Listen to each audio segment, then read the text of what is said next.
Hello students, आज के इस लेक्चर वीडियो में हम डिस्कस करेंगे न्यूरल नेटवर्क आर्किटेक्चर। जैसे यूनिट 1 में हमने डिस्कस किया था कि सॉफ्ट कंप्यूटिंग क्या है और जो आपका आर्टिफिशियल न्यूरल नेटवर्क है वो क्या होता है।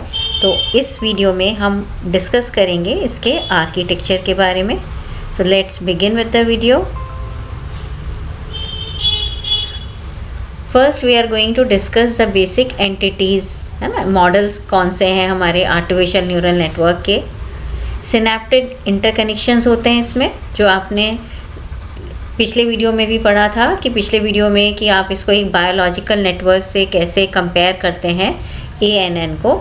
तो इसके अंदर क्या है, हमारी पहली एंटिटी है कि इंटरकनेक्शंस होते हैं। द ट्रेनिंग और learning rules adopted for updating and adjusting the connection weights. Second क्या चीज़ है इसके अंदर, ट्रेनिंग के रूल्स होते हैं या जिनको हम लर्निंग रूल्स भी बोलते हैं, जिसके हिसाब से वो जैसे से इनपुट आता है और क्या हमें आउटपुट प्रोड्यूस करनी है उस हिसाब से कनेक्शंस जो है वेट जो है उसको हम एडजस्ट किया जाता है। और लास्टली इसमें होता है हमारे एक्टिवेशन फंक्शन, जिसको आप एक प्रोसेसिंग मशीन से देख सकते हैं, प्रोसेसिंग मशीन से कंपेयर कर सकते हैं। This is the activation function, जो रोल रहता है ANN में। कनेक्शंस क्या है, the arrangement of neurons to form layers and the connection pattern formed within and between the layer is called the network architecture. तो basically connections क्या है, जो जैसे हमारे ब्रेन में होते हैं न्यूरॉन्स, एक्सॉन बोलते हैं, तो इसी तरह से जो अरेंजमेंट है न्यूरॉन्स का लेयर्स की फॉर्म में, और किस किस तरह से कैसे लेयर टू लेयर ये कनेक्शन आगे चलता जाता है, इसी को कहा जाता है network architecture. So there exist 5 basic types of connection architecture, कि आपका जो न्यूरल आर्किटेक्चर है, न्यूरॉन्स का जो एक इंटरकनेक्शन है वो किस किस तरह का हो सकता है। पहला है इसमें जैसे एक सिंगल लेयर, एक ही लेयर है, single layer feed forward network. Second is multi layer, then single node with its own feedback, then single layer recurrent network, and lastly multi layer recurrent network. तो इनकी वर्किंग के हिसाब से different categories में divide किया गया है architecture या नेटवर्क आर्किटेक्चर को। फीड फॉरवर्ड में क्या होता है, फीड फॉरवर्ड नेटवर्क को अगर एक सिंगल सेंटेंस में देखें तो if no neuron in the output layer is an input to a node in the same layer या प्रीसीडिंग लेयर, तो वो कहलाता है फीड फॉरवर्ड। मतलब जैसे कुछ इनपुट है, इनपुट से आगे आउटपुट पर आए और आउटपुट से वापस कोई इनपुट की तरफ नहीं आ रहा है ना। अगर एक सिंगल न्यूरॉन भी आउटपुट लेयर की तरफ नहीं आ रहा है तो उसे हम कहेंगे फीड फॉरवर्ड, कि वो फॉरवर्ड मतलब आगे की तरफ ही जा रहा है, वापस पीछे नहीं आ रहा। देन फीडबैक, अगर आप फीडबैक को समझें तो if outputs are directed back as input to the processing element, तो जस्ट आप देखें फॉरवर्ड का रिवर्स हो गया बैकवर्ड, कि जो आपका अगर आउटपुट से वापस इनपुट की तरफ न्यूरॉन्स आ रहे हैं सेम लेयर में या प्रोसीडिंग लेयर्स में, तो उस तरह का आर्किटेक्चर को या उस तरह का नेटवर्क कहलाता है feedback. Then lateral feedback, if the output is directed back to the input of the same layer, अगर प्रोसीडिंग लेयर इसमें हम कंसिडर नहीं कर रहे हैं, अगर सेम लेयर की तरफ ही वापस आ रहा है तो उसको हम लेटरल फीडबैक की कैटेगरी में डाल देते हैं। Recurrent are the networks with feedback networks with closed loop। कौन से नेटवर्क्स हुए जिसमें आपका ये भी एक तरह के फीडबैक ही हैं, मतलब वापस आउटपुट जो है इनपुट की तरफ आ रहा है in a closed loop. Closed loop का मतलब क्या हुआ कि आपका इनपुट हुआ, आउटपुट हुआ और एक साइकिल की फॉर्म में वापस कहाँ आ गया, इनपुट की तरफ आ गया, तो उसे हम कहेंगे रिकरेंट नेटवर्क। इन्हीं को अब थोड़ा सा डिटेल में समझिए। सिंगल लेयर फीड फॉरवर्ड में हमने क्या कहा था कि कोई भी न्यूरॉन जो है वापस आउटपुट से वापस इनपुट की तरफ नहीं आता। तो layer is formed by taking processing element and combining it with other processing element, एक लेयर हो गई आगे। Then input and output are linked with each other, inputs are connected to the processing nodes with various weights and resulting in the series of outputs one per node। इस चीज़ को अगर आप समझें clearly, इस diagram से समझ में आ रहा है। देखिए अगर आप इस डायग्राम को ध्यान से, तो इनपुट के न्यूरॉन्स आपके डिपिक्ट हो रहे हैं x1 x2 up to xn। तो ये हमारी क्या है, सारे इनपुट लेयर मान लिया हमने, इन्हें इनपुट है। और x1 से इनपुट गई W11। W11 क्या हो गया, वेट हो गया जो एसोसिएटेड है किससे, x1 से। इसी तरह से अगर आप देखें x2 से भी वेट जा रहा है W21। W21 मतलब कि आपका जो W2 वेट है वो x2 का है और फर्स्ट वाली आउटपुट की तरफ जा रहा है। तो 2 डिपेक्ट कर रहा है इनपुट को और 1 डिपेक्ट कर रहा है आउटपुट को। तो वेट सेकेंड वाले इनपुट से जो 1 वाली पे वेट जा रहा है, तो उसको हमने कहा W21। तो इसी तरह से xn की नंबर ऑफ़ इनपुट लेयर्स हैं हमारे पास, उसी हिसाब से हमारे पास नंबर ऑफ़ आउटपुट लेयर्स हो गई। तो इनपुट के न्यूरॉन्स हैं, आउटपुट के न्यूरॉन्स हैं, और हर जो नोड है आपके इनपुट की, उससे जो वेट है वो एसोसिएटेड है। अगर आप देखें कि x1 से y1 की तरफ भी है, y2 भी है, अप टू yn। इसी तरह से x2 से आपका जो वेट लेके जा रहा है, एक इनपुट जा रही है y1 पर भी जा रही है, y2 पर भी जा रही है, इसी तरह से y3 y4 up to ym। तो एक एक जो इनपुट है वो सभी आउटपुट से कनेक्टेड है। तो this is a kind of structure for the single layer feed forward. So when a layer of processing node is formed, the inputs can be connected to these nodes with various weights, resulting in a series of outputs, one per node. This is called single layer feed forward network. Multi layer में देखिए बीच में एक आ जाती है hidden layer. जैसे आप ये देखिए Z1 आ गई, इसमें Z1 से लेकर ZK तक है. इस तरह से आपकी R1 से लेकर RQ तक बोल दी. तो मेनली क्या है, अगर आप डायग्राम को देखेंगे ध्यान से तो इनपुट लेयर आपको सेम नज़र आएगी जैसे कि वहाँ पर थी आपकी सिंगल फीड फॉरवर्ड में, और ऐसी आउटपुट की लेयर्स हैं. पर पहले क्या था, सिंगल वाले में आपका X1 से डायरेक्टली कहाँ जा रहे थे आप, Y1 की तरफ. X1 से डायरेक्टली जा रहे थे Y2 की तरफ. बट अब ये थोड़ा स्ट्रक्चर क्या हो जाता है, कॉम्प्लेक्स, क्योंकि वहाँ सिंगल लेयर थी, एक ही लेयर थी. यहाँ आपके पास क्या आ गई, मल्टी लेयर्स. मल्टी मतलब मोर देन वन लेयर, जिनको हम कहते हैं हिडन लेयर्स. तो ये जो हिडन लेयर्स हैं, जैसे Z1 R1 इस डायग्राम में ये डिपिक्ट कर रही हैं हिडन लेयर्स को. So this network is formed by the interconnection of several layers. Input layer receive input and buffers input signal. Output layer generates the output. So layer between input and output is called the hidden layer. तो hidden layers missing होती हैं single layer feed forward में, जबकि multi layer में अगर आप देखें तो बस इतना फ़र्क आ जाता है कि इसमें कुछ layers hidden layers आ जाती हैं. Hidden layer is internal to the network. So there are 0 to several hidden layers in a network. अगर ज़ीरो है, ज़ीरो हो गई तो इसका मतलब वो मल्टी लेयर सिस्टम नहीं रहा. अगर कोई भी हिडन लेयर नहीं है तो वो कैसा हो जाएगा, आपका सिंगल लेयर फीड फॉरवर्ड हो जाएगा. अगर हिडन लेयर प्रेजेंट है, चाहे वो एक है या एक से ज़्यादा है, तो वो बन जाएगी आपकी multi layer. So more the hidden layer, more is the complexity of the network, but efficient output is produced. तो बेसिकली इन हिडन लेयर्स का रोल क्या है कि हिडन लेयर्स होने की वजह से कॉम्प्लेक्सिटी तो बढ़ जाती है नेटवर्क की, बट आपका जो आउटपुट आता है वो मोर एक्यूरेसी की तरफ जाता है.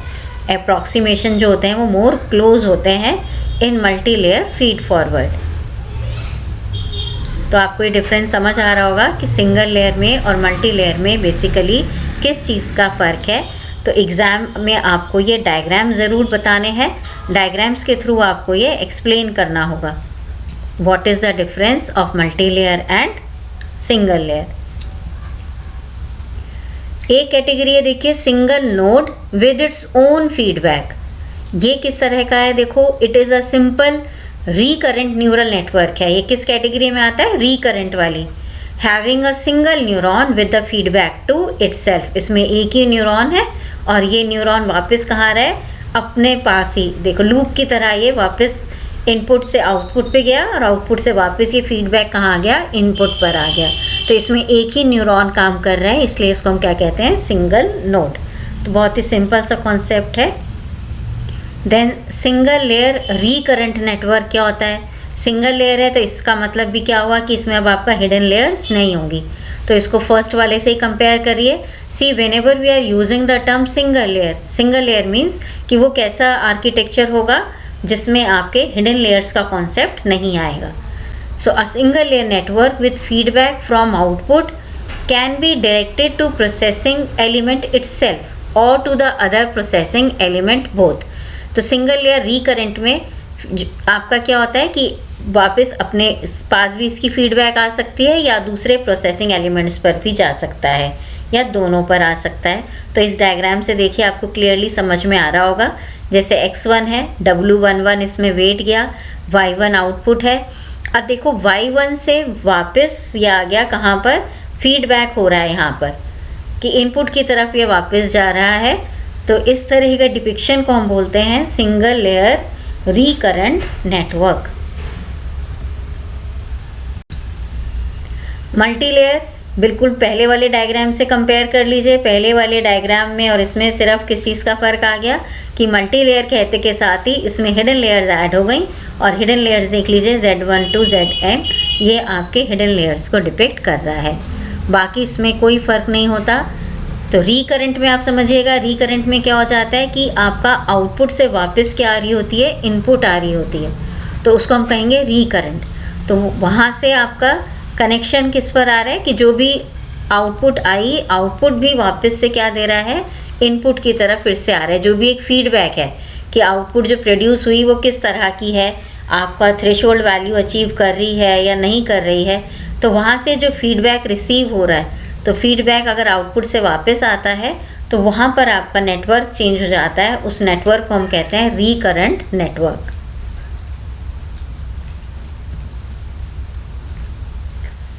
This is most important, activation function. Exam में ये अलग से पूछा भी जाता है कि एक्टिवेशन फंक्शन क्या है और ये कितने काइंड्स का है।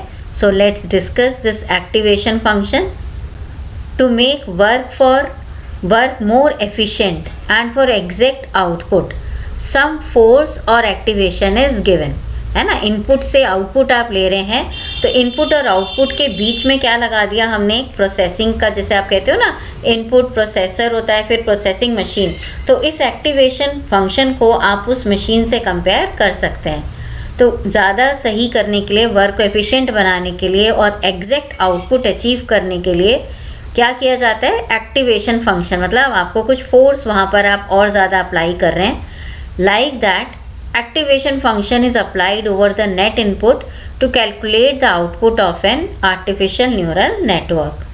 Information processing of processing element has two major parts.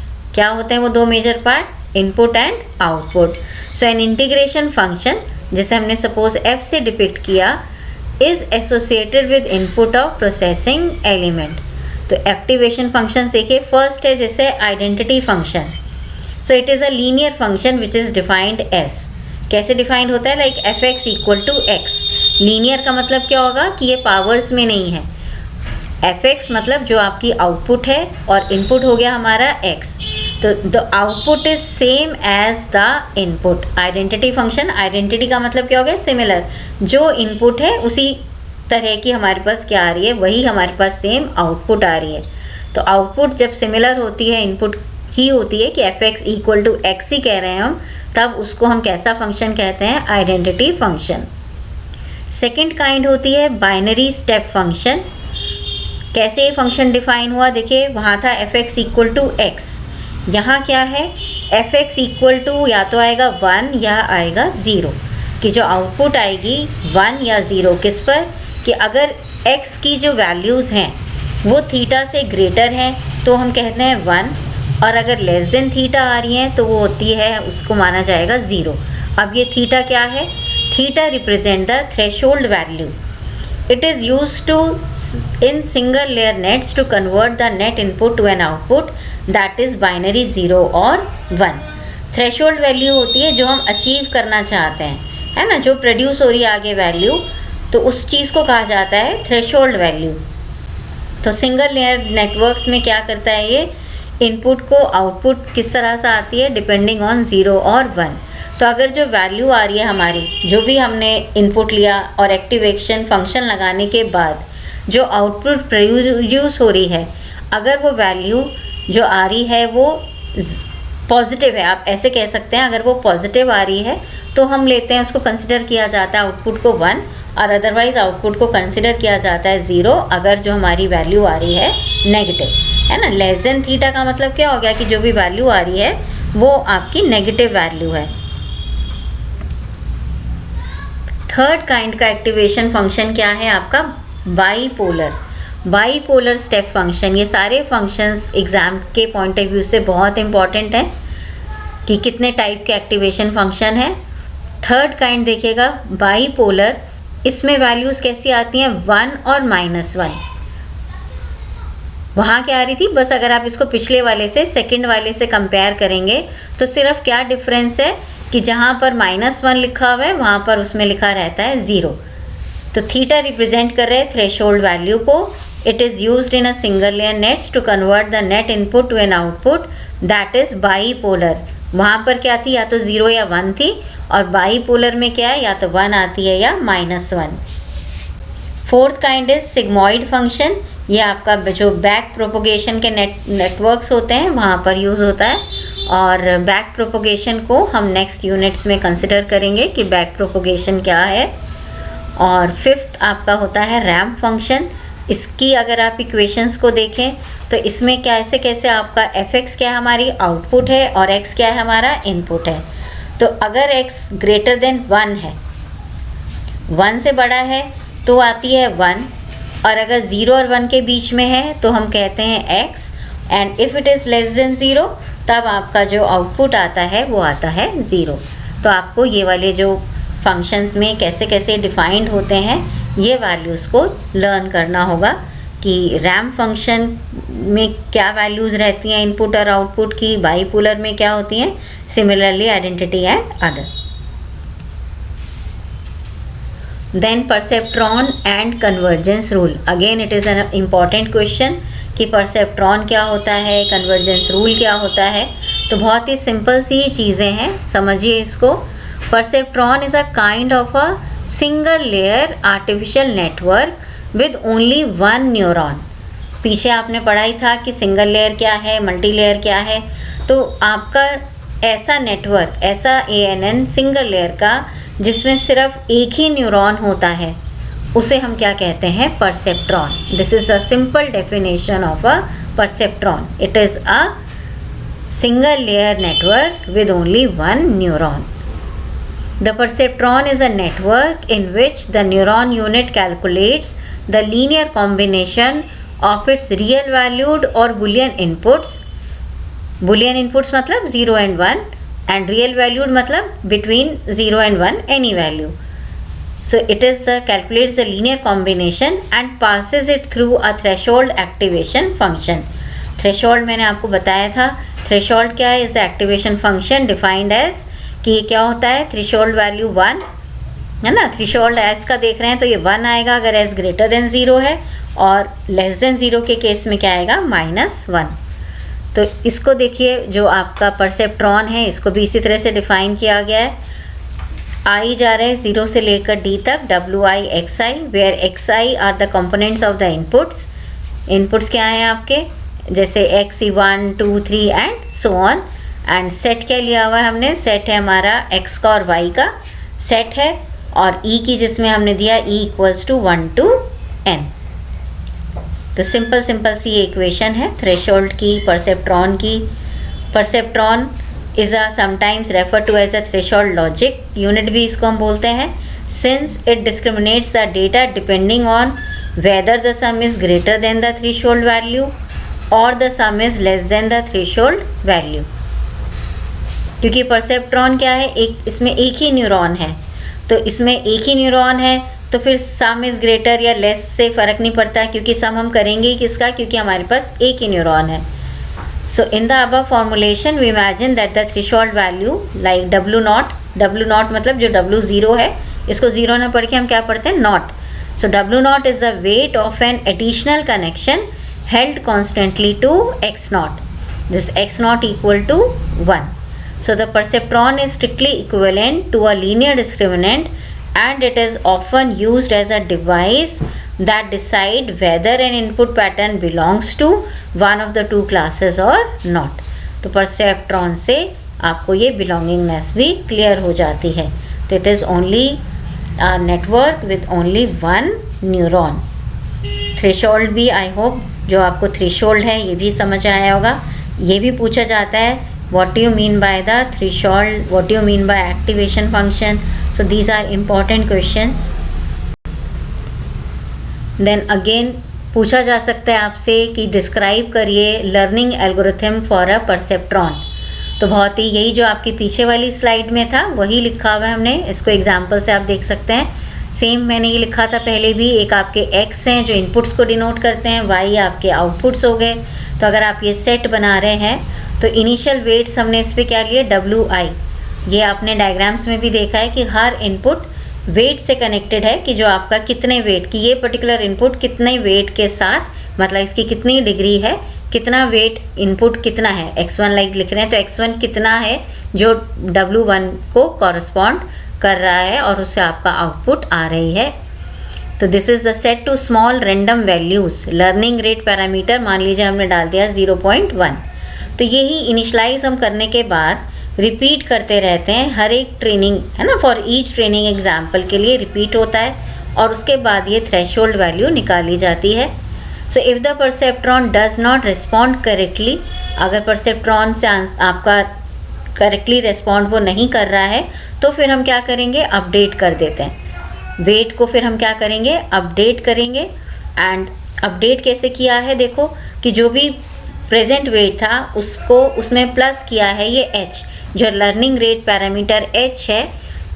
इसको h को लेते हैं और ब्रैकेट के अंदर आ गया आपका YE minus OE. That means जो आपको आउटपुट चाहिए